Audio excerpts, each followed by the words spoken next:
મિત્રો, આજે આપણે શૂન્ય સદિશની સમજૂતી મેળવી છે. 2 માર્કના પ્રશ્ન તરીકે પૂછાય, શૂન્ય સદિશ સમજાવો. સમાન અને વિરોધી બે સદિશોનો સરવાળો કરીએ તો શું પરિણામ મળે એનો વિચાર કરીએ. આકૃતિ 4.3b બરાબર છે. પેજ નંબર 67 પર બરાબર છે. આમનો સરવાળો કરવો છે.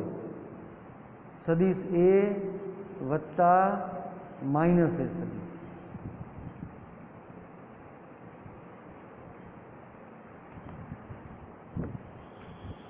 તો બે સદિશો, સદિશ કેપિટલ એ અને સદિશ માઇનસ કેપિટલ એનો સરવાળો કરીએ. બંને સદિશોના માન સમાન હોવા છતાં એ બંને પરસ્પર વિરુદ્ધ દિશામાં છે. એટલા માટે પરિણામી સદિશનું મૂલ્ય અથવા તો માન શૂન્ય મળે. એટલા માટે એને શૂન્ય સદિશ નલ વેક્ટર કહેવાય. એને ઝીરો, ઘાટો ઝીરો કરીએ અથવા તો ઝીરો ઉપર તીરની નિશાની કરીએ, એના વડે દર્શાવે. તો સમીકરણ 4.3 નજર કરો. સદિશ કેપિટલ એ માઇનસ સદિશ કેપિટલ એ બરાબર ઝીરો સદિશ, મોડ ઓફ ઝીરો સદિશ બરાબર શૂન્ય. સમીકરણ 4.3.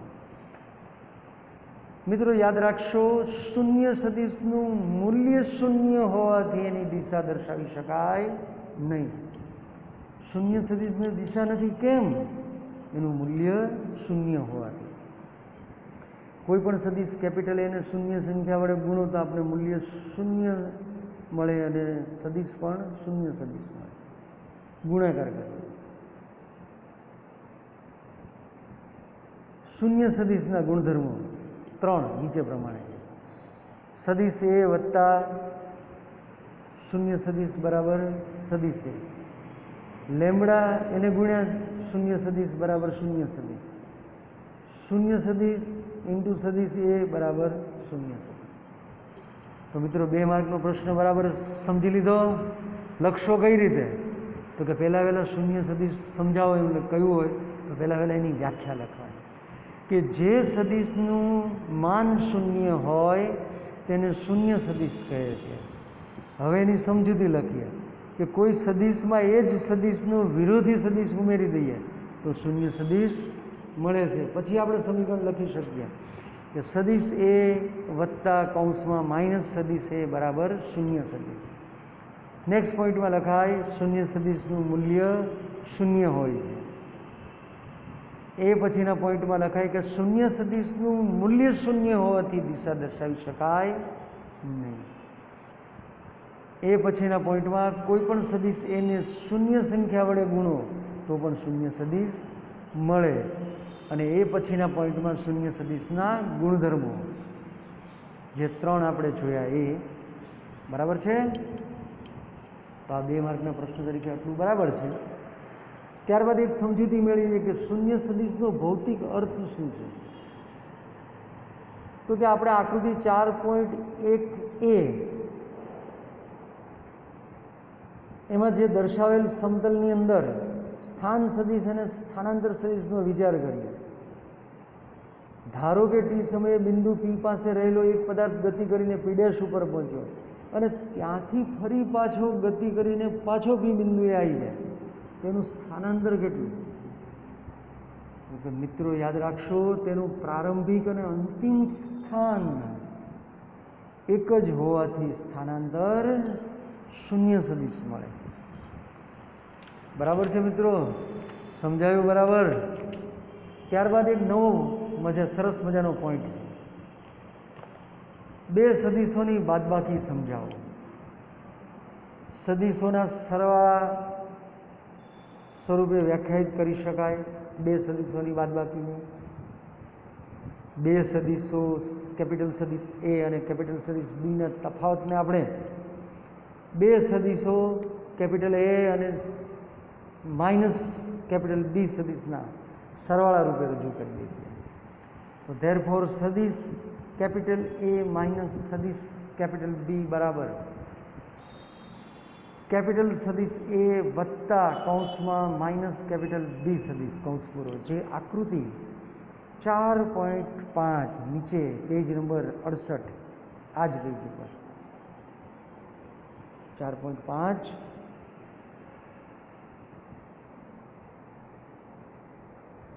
એમાં દર્શાવે છે. બરાબર છે. સદિશ માઇનસ કેપિટલ બી સદિશને સદિશ એમાં ઉમેરો તો R2 બરાબર સદિશ એ માઇનસ સદિશ બી મળે છે. સરખામણી માટે આકૃતિમાં સદિશ R1 બરાબર સદિશ એ વત્તા બી પણ દર્શાવે છે. તો મિત્રો આ પણ બહુ સરળ છે. બે સદિશોની બાદબાકી તમે એને આમ પણ કહી શકો છો કે બે સદિશો એ અને સદિશ બીની બાદબાકી મેળવવા માટે સૌપ્રથમ સદિશ એને માન અને દિશા સહિત દર્શાવો, ત્યારબાદ સદિશ બીની દિશા ઉલટાવીને માઇનસ બી સદિશ પ્રાપ્ત કરો. ત્યારબાદ ત્રીજા પોઈન્ટમાં સદિશ એના શીર્ષ પર માઇનસ બી સદિશ જે છે એનું પુચ્છ આવે એવી રીતે એને માન અને દિશા સહિત દર્શાવો. સદિશ એનું પુચ્છ ગમે તે નામ આપી શકો છો અને સદિશ બીનું માઇનસ બીનું શીર્ષ એને જોડતો પરિણામી સદિશ કરો તો જે બે સદિશોની બાદબાકી સદિશ એ અને સદિશ બી દર્શાવે છે. આકૃતિ 4.5 એમાં બે સદિશો એ અને સદિશ બી અને માઇનસ બી પણ દર્શાવેલ છે. આકૃતિ બીમાં સદિશ એમાંથી સદિશ બી બાદ કરતા પરિણામી સદિશ R2 મળે છે. બરાબર. સરખામણી માટે સદિશો એ અને બીનો સરવાળો પણ R1 વડે દર્શાવ્યો છે. તો મિત્રો જુઓ આકૃતિમાં બી 4.5 બીમાં આપણે એને સરળ સમજૂતી મેળવી લીધી છે. સદિશ એને માન અને દિશા સહિત દર્શાવ્યો છે. બરાબર. એ સદિશ એ જે છે એના શીર્ષ ઉપર માઇનસ બી સદિશને માન અને દિશા સહિત દર્શાવ્યો છે ઉપર તરફ. બરાબર. તો સદિશ એનું પુચ્છ ઉપરની બાજુ R2 જે એ માઇનસ બી દર્શાવ્યો છે એ સદિશ એનું પુચ્છ અને માઇનસ બી સદિશનું શીર્ષ એને જોડતો પરિણામી સદિશ R2 તૈયાર થયો છે. એ R2 બરાબર એ માઇનસ બી દર્શાવે છે. ઓકે મિત્રો, એ વત્તા બી તો એની સમજૂતી હવે આવડી ગઈ આપણને. સદિશ એ જુઓ, સદિશ એના શીર્ષ પર સદિશ બીનું પુચ્છ આવી રીતે એ રીતે નીચે તરફ માઇનસ બી આવી તો એ પરિણામી સદિશ R1 બરાબર એ વત્તા બી. ઓકે. ત્યારબાદ આકૃતિ 4.6 પર નજર કરો, પેજ નંબર 69. એમાં એક જ ઉગમ બિંદુ પર પુચ્છ રહે તે રીતે દર્શાવેલ બે સદિશો એ અને બી. જોઈ લેજો મિત્રો, આપણે સમાંતર બાજુ ચતુષ્કોણની રીત કરીને એ વત્તા બી સરવાળો કરવાનો.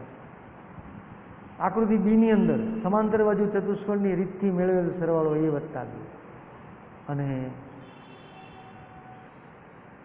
સીમાં બે સદિશોના સરવાળા માટે સમાંતર બાજુ ચતુષ્કોણની રીત ત્રિકોણની રીતની સમતુલ્ય છે એ દર્શાવે.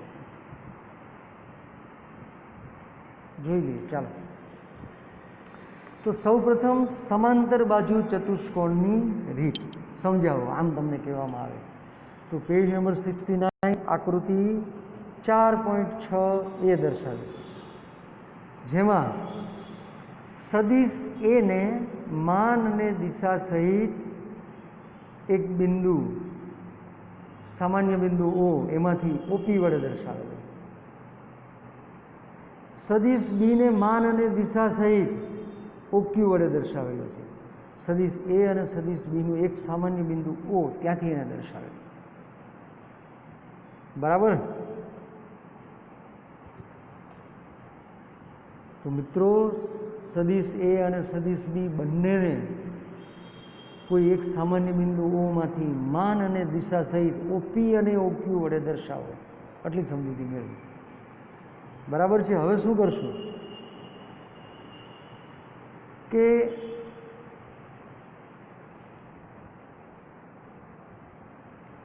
પેજ નંબર 68 ઉપર આપણે પહેલાં સમજૂતી જોઈ લઈએ. 4.5 સમીકરણની નીચે કે ધારો કે આપણી પાસે બે સદીશો એ અને બી છે, એનો સરવાળો કરવા માટે આપણે બંને સદીશોના પુચ્છ આકૃતિ 4.6માં એ દર્શાવ્યા પ્રમાણે એક જ બિંદુ ઓ ઉપર લાવી દઈએ. એટલે એક બિંદુ ઓમાંથી દર્શાયા ને. હવે આપણે એના શીર્ષથી બીને સમાંતર એક રેખા દોરીશું. સદીશ એનું શીર્ષ, એનાથી બીને સમાંતર એક રેખા દોરીશું તથા બીના શીર્ષથી એને સમાંતર એક બીજી રેખા દોરીશું અને સમાંતર બાજુ ચતુષ્કોણ કયો ઓ ક્યુ એસ અને પી પૂર્ણ કરીએ. જે બિંદુ પર આ બંને રેખાઓ એકબીજાને છેદે એને ઉગમ બિંદુ ઓ સાથે જોડી દો. એટલે એસને ઓ સાથે જોડી દો. પરિણામી સદીશ આરની દિશા સામાન્ય ઉગમ બિંદુ ઓથી છેદન બિંદુ એસ સુધી દોરેલ વિકર્ણ ઓએસની દિશામાં મળે. આકૃતિ 4.6b.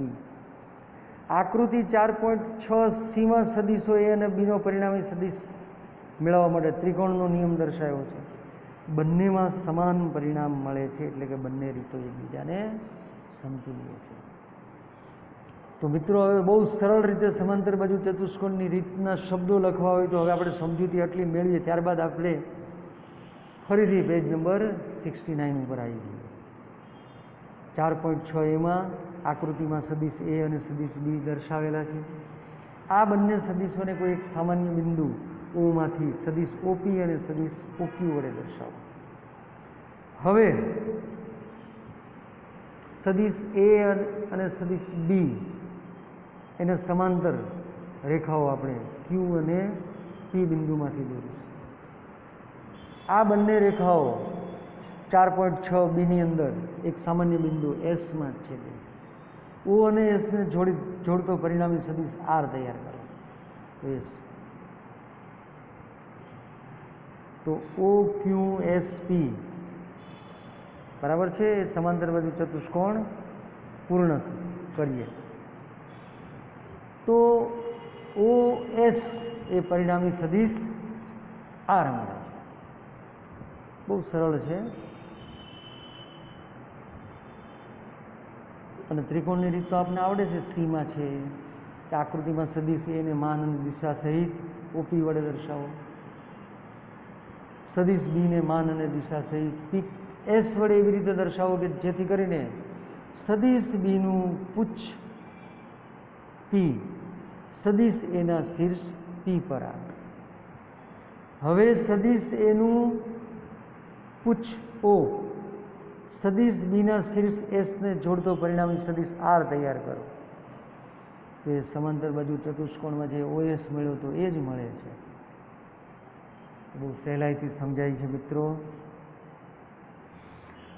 એક સરસ મજાનું ઉદાહરણ 4.1 એની સમજૂતી હવે આપણે મેળવવી છે.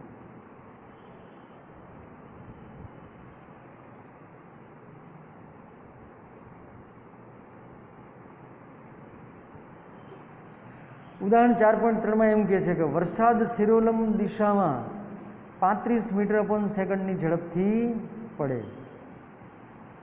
બરાબર જોઈ શકો છો. વીઆર બરાબર 35 મીટર પર સેકન્ડ. વીઆર એટલે રેઇન આરમાં. થોડા સમય બાદ હવા 12 મીટર પ્રતિ સેકન્ડની ઝડપે પૂર્વથી પશ્ચિમ દિશામાં એટલે VW 12 મીટર પ્રતિ સેકન્ડ ફૂંકાવા લાગે. બસ સ્ટેન્ડ પર ઊભેલા છોકરાએ પોતાની છત્રી કઈ દિશામાં રાખવી જોઈએ? તો મારી પાસે આકૃતિમાં ઈસ્ટ, વેસ્ટ, નોર્થ અને સાઉથ દર્શાવેલા છે. જેમાં વીઆર જે છે અધો દિશામાં શિરોલમ દિશામાં વીઆર દર્શાવ્યો છે. VW જે છે પૂર્વથી પશ્ચિમ દિશામાં ઈથી ડબલ્યુ તરફ VW દર્શાવેલો છે. એનો પરિણામી સદીશ આર એ આપણને મળે છે આકૃતિમાં. એ થીટા કોણ જે છે એ થીટા કોણ શોધી કાઢીએ તો એ ઊભેલો છોકરોએ પોતાની છત્રી કઈ દિશામાં રાખવી જોઈએ એ આપણને મળે. બરાબર છે. ઉકેલમાં જુઓ, વરસાદ અને હવાના વેગોને સદિશ વીઆર અને સદિશ વીડબલ્યુ વડે આકૃતિ 4.7માં દર્શાવ્યા છે. એમની દિશાઓ પ્રશ્નમાં આપ્યા મુજબ દર્શાવેલ છે. સદિશોના સરવાળા માટેના નિયમનો ઉપયોગ કરીએ તો વીઆર અને વીડબલ્યુનો પરિણામી સદિશ આર મળે છે. હવે આરનું માન મેળવવું હોય તો પાયથાગોરસ લગાવી શકીએ. આરનું માન આર બરાબર √VR² પ્લસ VW નો વર્ગ, 35નો વર્ગ વત્તા 12નો વર્ગ, સરવાળો કરીને એનું વર્ગમૂળ. તો મિત્રો જવાબ આવે છે 37 મીટર/સેકન્ડ. આરનું મૂલ્ય મળી ગયું મને. જો પરિણામી સદિશ શિરોલંબ દિશા સાથે થીટા કોણ બનાવતો હોય તો tan થીટા બરાબર sin θ/cos θ, એટલે સામેની બાજુ છેદમાં પાછળની બાજુ. મિત્રો આકૃતિમાં નજર કરો, થીટાની સામેની બાજુ એટલે VW, થીટાની સામેની બાજુ એટલે VW અને થીટાની પાસેની બાજુ એટલે VR. આકૃતિમાં જોઈ શકો છો, થીટાની પાસેની બાજુ VR. તો VW 12 છે, VR 35 છે. કેલ્ક્યુલેટરથી ભાગાકાર કરો, 0.343 આવશે. હવે મિત્રો અહીં એક નવી મેથડ બરાબર સરસ રીતે સમજવાની છે, શીખવાની છે કે જો tan થીટા બરાબર 0.343 હોય તો થીટાનું મૂલ્ય ડિગ્રીમાં કેટલું આવે? તો મિત્રો એના માટે તમારે પાસે જે લોગ ટેબલ છે, એ લોગ ટેબલ જે છે એની અંદર નેચરલ tan એ તૈયાર રાખવા. મિત્રો ન હોય તો પોઝ કરીને નેચરલ ટેન્જન્ટ જ્યાં લખેલું છે એ પાનું ખોલો લોગ ટેબલમાં. બરાબર છે મિત્રો? અહીંયા પોઝ કરી દેશું. Natural tangent. ઓકે. હવે મિત્રો સમજૂતી મેળવીએ. tan થીટાનો જવાબ છે 0.343. તો નેચરલ ટેન્જન્ટની અંદર ડિગ્રીમાં જુઓ, ઊભી કોલમમાં ડિગ્રી જેમ કરીને 0 ડિગ્રી, 1, 2, 3, 4 અપ ટુ 44 સુધી આપેલા. એ મૂલ્ય આપણે ત્યાંથી મેળવવાનું, શોધવાનું. પ્રથમ હરોળમાં લખેલું છે 0 degree, 0 minute, 6 minute, 12 minute, 18, 24, 30 minute એટલે 0.5 ડિગ્રી, 36 મિનિટ, 42 મિનિટ, 48 મિનિટ અને 54 મિનિટ. અને મીન ડિફરન્સમાં 1, 2, 3, 4, 5 મિનિટોમાં આપે. તો મિત્રો આપણી પાસે 0.343 tan થીટાનું મૂલ્ય. તો એમાં 0 ડિગ્રી 0 મિનિટમાં જુઓ 0.0000 4 0. 1 ડિગ્રીમાં જુઓ 0.0175. 2 ડિગ્રીમાં જુઓ 0.349. તો આપણે જવાનું છે ક્યાં સુધી મિત્રો? 0.343. સડસડાટ નજર કરતાં કરતાં પહોંચવું જોઈએ 18 ડિગ્રીએ 0.3249, એનાથી વધારે. 19 ડિગ્રીમાં જુઓ અને 0 મિનિટમાં તો 0.3443 મળે. થોડું મૂલ્ય વધી જાય. તો મીન ડિફરન્સની અંદર તમે 1 મિનિટમાં જુઓ ને 18 ડિગ્રી અને 54 મિનિટમાં 0.3424 અને એમાં મીન ડિફરન્સની 3 ઉમેરો તો 0.3427 થાય. હજી 6 ઉમેરીએ તો 10 એટલે 0.343 થઈ ગયું. તો જવાબ તમે મેળવો તો 18 ડિગ્રી અને 56 મિનિટ 0.3. અને એપ્રોક્સિમેટલી જવાબ ટેક્સ્ટબુકમાં આપેલો છે 19 ડિગ્રી અને 0 મિનિટમાં નજર કરો 3443, તો અહીંયા આપણે 343 છે. તો મિત્રો બરાબર ખબર પડી. 19 ડિગ્રી અને 0 મિનિટમાં 344 ગણેલું છે તો ચાલે, પણ જો તમારે એક્ઝેક્ટ 0.343 જવાબ જ મેળવવો હોય તો મિત્રો તમે 18 ડિગ્રીની અંદર 54 મિનિટમાં જુઓ. 18 ડિગ્રી અને 54 મિનિટ તો 3424 છે.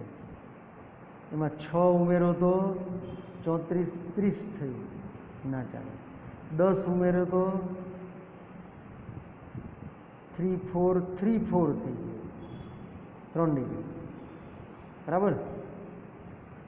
તો 0.3424 લખો. 0.3424 કોનું મળ્યું? 18 ડિગ્રી અને 54 મિનિટ લખો. 18 ડિગ્રી 54 મિનિટ. સમજાયું મિત્રો? બરાબર ધ્યાનથી ફરીથી લખી લો. 18 ડિગ્રી અને 54 મિનિટની અંદર 0.3424 મળે. 18 ડિગ્રી 54 મિનિટ લખો. એની સામે લખો 0.3424.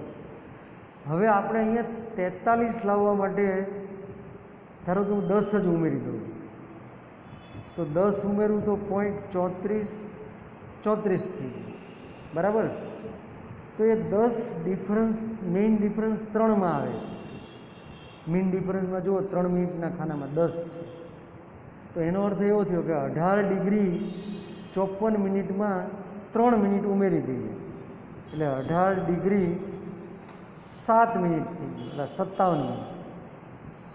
એટલે 18 ડિગ્રી 56 મિનિટ અથવા તો 18 ડિગ્રી 57 મિનિટ, આ ગમે તે જવાબ ચાલી શકે, કારણ કે મિનિટનો ડિફરન્સ 1 મિનિટ 2 મિનિટ સુધી ધ્યાનમાં લેવામાં આવતો નથી.